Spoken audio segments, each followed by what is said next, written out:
Hello, this is Eric Rowe with a quick 3-ball juggling tutorial. First thing you want to do is find 3 objects that are round, that you can fit in your hand comfortably, and preferably that won't break if you drop them. I'm using these nice hand-stitched cloth bean bags with actual rice as a filler. You can make something similar, or I'll have some more content on making your own juggling balls a little bit later. But don't worry about that for now. If you can get your hand on something that's round shaped and a nice weight and it feels comfortable in your hand, you're good to go. And really, you only need one to start. With one ball pattern, you're going to be throwing from one side to the other side.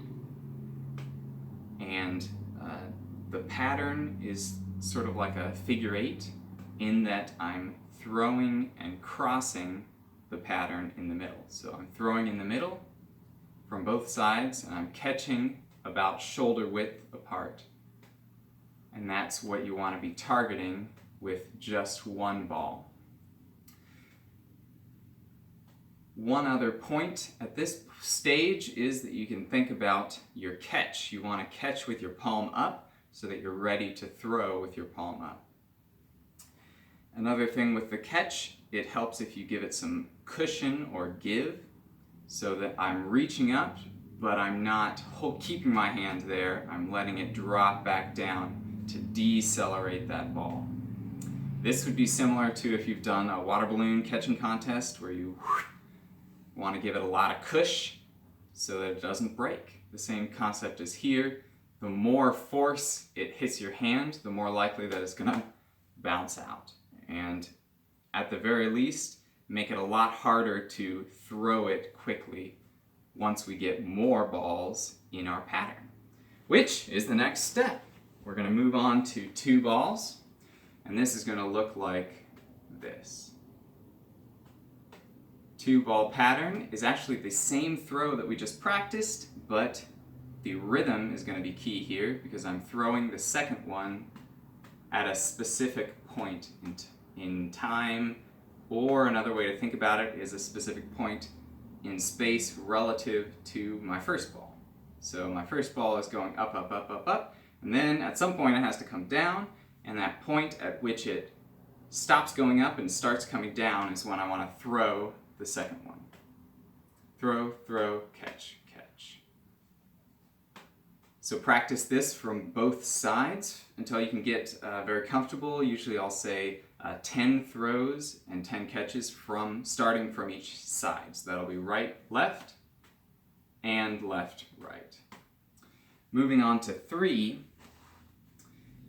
this is where you can actually fill the entire pattern. It can be continuous, and that's the goal, but it's going to take a little bit of time to step up there.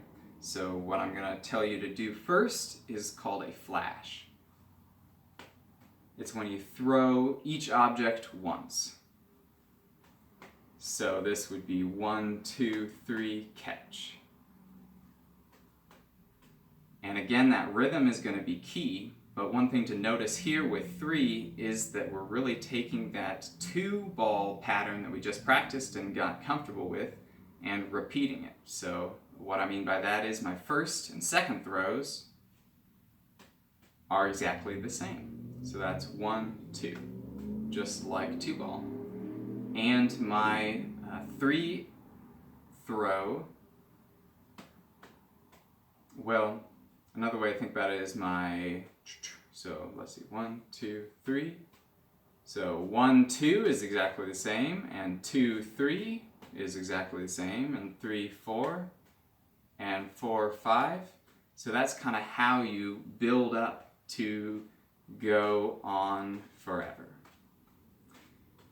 And remember, if you are having trouble, the balls aren't going to the same height, it's really difficult to get that second throw off. And your targeting kind of goes haywire when you're trying to throw lots of objects at once. You're probably just overloading where you're currently at.